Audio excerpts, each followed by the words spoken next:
Good day. I always like hearing from Tony Phelan, supporter of the cause. Thank you, Tony, for reasons including but not limited to his emails are always very funny. Ryan, thanks for the great lesson on She Sells Sanctuary by The Cult. Not only did I learn the song, but discovered that I had long misunderstood Mixolydian mode. I always thought Mixolydian mode was that little elf dude on the Super Friends cartoon series that was sent back to the fifth dimension when you said his name backwards. It turns out that was Mr. Mix something. Imagine my embarrassment finding out that I have been using those names incorrectly at parties for all these years.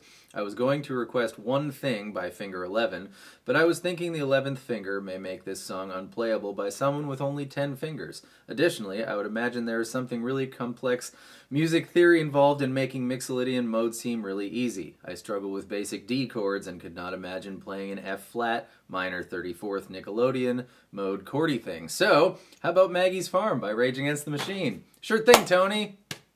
Cool. I was checking for a live version to check my work against, of course, and that was when I discovered this is a Bob Dylan song covered by Rage, so as if Tom Morello couldn't get any cooler.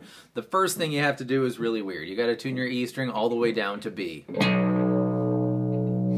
The second thing you have to do is really easy. You're gonna do 12-12 on E and B, and then 10 on E, 12 on B.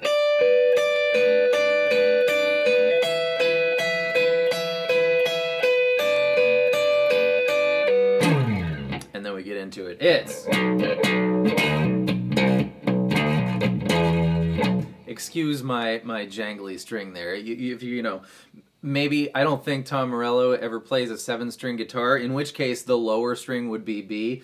But if you're going to spend a lot of time in B tuning here, you're going to want a thicker string than your standard E string. I'm not going to spend a lot of time in B, so I'm not going to do that, and my string's going to be a little jangly, so I apologize.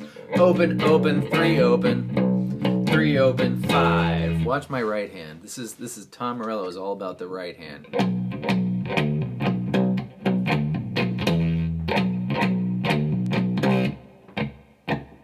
There's a middle part, obviously, but I just want to show you that right hand thing.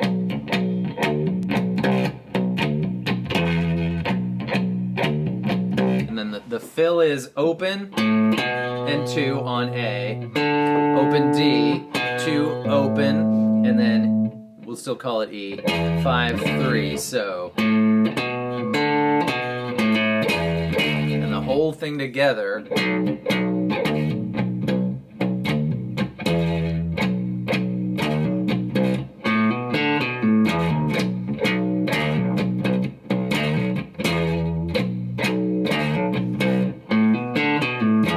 I think the key to the percussiveness, the rhythm of that first part, is that little ghost almost strum before the 5th fret one, so...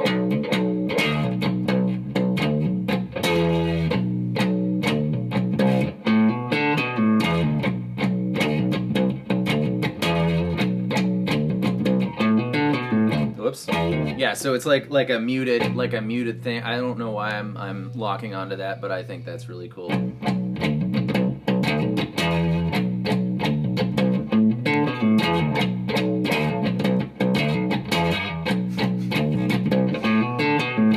Whoops. Oh my god.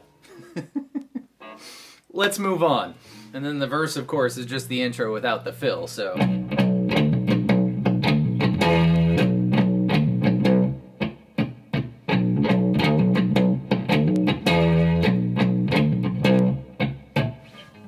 There's that chord guitar that comes in the first verse, and it is followed by, I believe, an A suspended 4, including just not the baby E string, probably. Yeah, not the baby E string. So on the low now B string, and then from A to B, and that B string 3rd fret makes your A, the A suspended 4, followed by.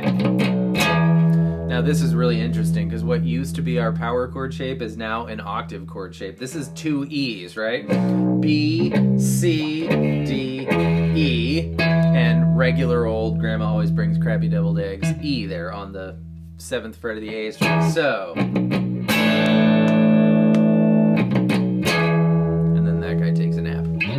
And then we got the percussive section, which is I mean, it could be just the open, you know, E now B string, or it could be like what used to be an E power chord, but now it's just a B octave chord, right? Either way is cool with me. But it's gonna be 1, 2, chicka, 1, chicka, 1, chicka, chicka.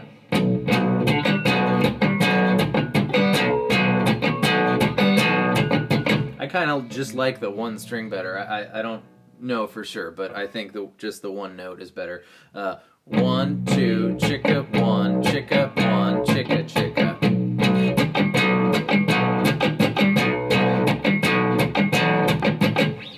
And now we're at like 1.5 minutes where it just does the first half of the riff over and over again.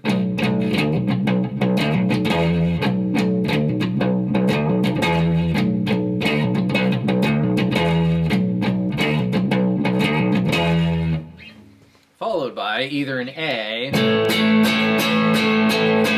and then our used to be power chord shape on the 5th fret of the used to be E string, and then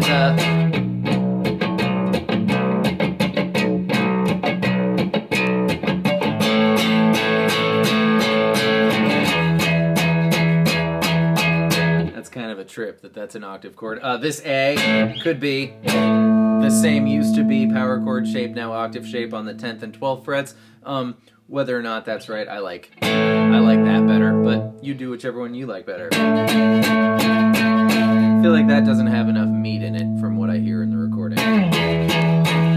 But this one's fine because there's definitely that low E note, and this is literally the only place to get that low E note, so it has to be that. Cool. Second intro, there's a guy doing the 2 becomes 1 move. Grab G9 and B7. Kind of start, you could start bent and then unbend. So I guess it would be 1 becomes 2, or 2 becomes 1. Or you could bend it, or just make whatever sort of whiny noise you want. Bending the G string and not bending the B string. There's starting bent and unbending. There's starting unbent and bending and unbending. I'm getting more confident with the percussive part. The key is to mute everything but the E string, the used to be E string, all the time, and then mute everything when you want to. So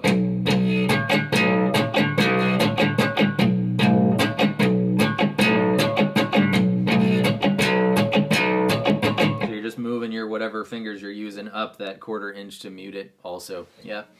Yep, just heard the A, E part with fresh ears, and I think it's this. But I still like this better. Alright, then the solo's a mess. There's 3 guys going. One of them, the whole time, has got an octave chord going, but we're going to start on the D string, so it's not going to be your usual octave chord shape. So D9 and B12, and you're just going to strum 16th notes.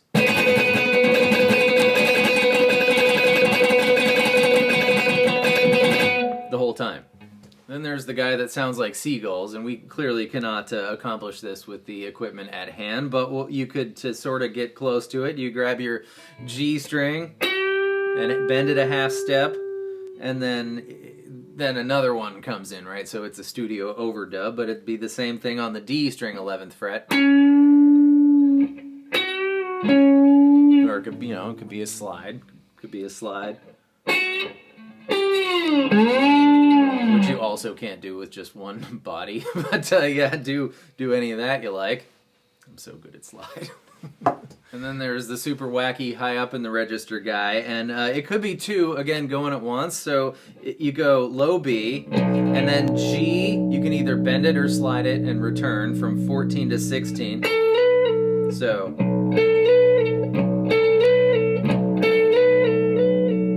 like that, or you could do the bend.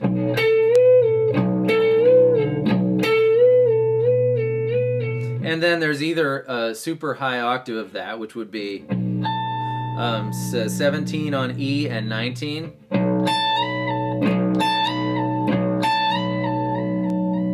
Or if you want to kind of combine the 2, which is what I originally thought it was, but you hear that really high guy sort of popping in and out of the mix to suit his druthers or whatever. But you could go...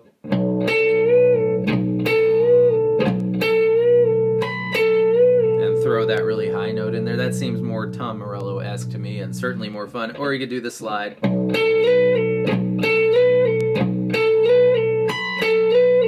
That's my favorite way. And then we're back into the intro, right? The intro, right?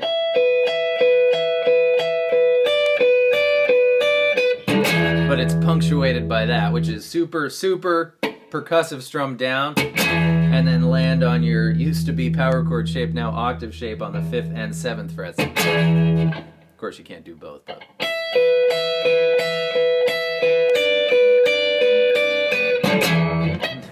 Nice try, Ryan. Yep, which leads itself back into the percussive thing, so. Or A, right?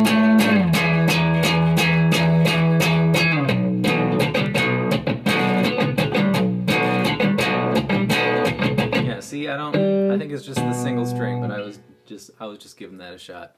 Yep, and then it's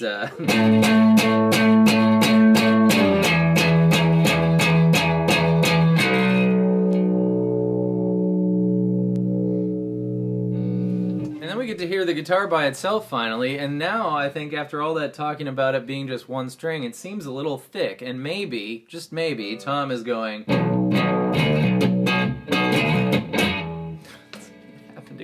It's so jangly.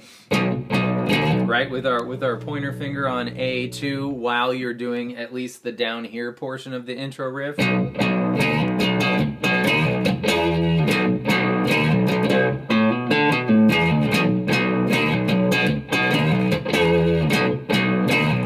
And this one goes into that, and this is really trippy to me because we got an A, right? And then we got this octave chord, and so that's two of the same note, and relative to the chord we just came from, one goes up, and one, the same note goes down, so it just kind of sounds like to me. Anyways.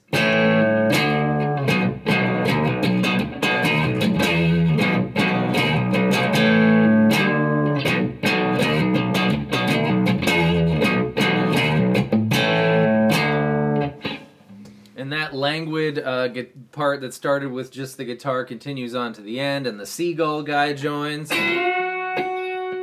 we talked about. And then also in comes a higher seagull guy, and it is B10 and E7. You're going to bend the B string. It's another two becomes one move.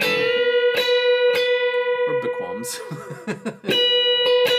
So you can do either or both. You can do this one for a little bit.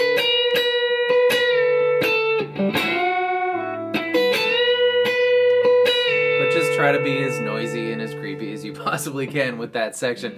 And that's it for Maggie's Farm, Rage Against the Machine. Tony, thank you again. Great to hear from you. Everybody else, thank you so much for being here. I hope that was helpful, and I will see you next time with more stuff. Period. Goodbye.